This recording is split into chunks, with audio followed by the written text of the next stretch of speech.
Velkommen til Søværket, et samarbejdsprojekt til fremtiden. Projektet er skabt i en treenighed imellem Viborg Varme, Energi Viborg og Viborg Kommune. Søværket ligger på vestsiden af Nørresø i Viborg.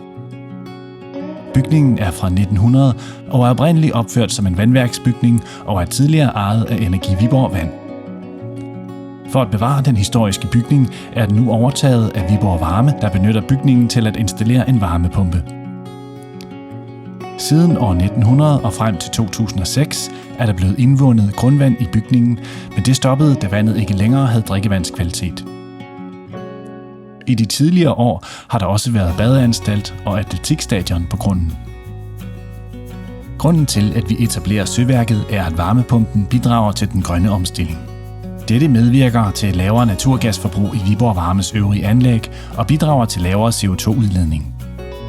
Vi kan også udnytte de eksisterende vandværksboringer og bevare den gamle bygning, hvorfra varmen sendes ud på Viborg Varmes fjernvarmenet i Viborg. Foruden installeringen af den nye varmepumpe og tilhørende udstyr i det eksisterende hus, er der blevet etableret et fosforrensningsanlæg i den tidligere underjordiske renvandstank, hvor byens nye rekreative område er placeret ovenpå. Det nyinstallerede fosforrensningsanlæg forbedrer vandkvaliteten i søen, og Energi Viborg Vand har etableret en rensedam for regnvand, hvor partikler fra regnvandet bundfældes, inden vandet ledes ud i søen. Varmepumpeanlægget har en effekt på ca. 6 MW og producerer knap 34.000 MWh grøn fjernvarme per år, hvilket svarer til ca. 2.000 huses års forbrug.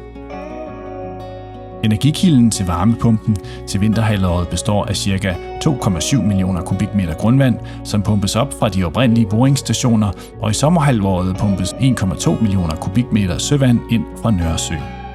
Varmepumpen trækker via varmevekslere energi ud af grundvandet eller søvandet, hvorved vandet nedkøles og til sidst udledes til Nørresø. Varmeproduktionen på varmepumper fortrænger ca. 3 millioner kubikmeter naturgas per år. Varmepumpen sparer miljøet for omkring 7.000 tons CO2 per år, eller ca. 50 millioner kilometer benzinbilskørsel. Viborgenserne får en lavere varmepris. Viborg Varme anvender de eksisterende vandværksboringer, så der ikke skal etableres nye. Det gamle vandværk bliver bevaret og får et nyt formål. Varmepumpen er installeret i den gamle maskinsal, og teknikrummet er placeret i sidebygningen. Vandet fra vandværksboringerne har en temperatur på ca. 9 grader. Når varmen er trukket ud af vandet, udledes det til Nørresø med en temperatur på 2 grader. Søvand indtages fra Nørresø med ca. 14 grader om sommeren, og efter udnyttelse af varmen i vandet sendes det retur til Nørresø ved ca. 4 grader.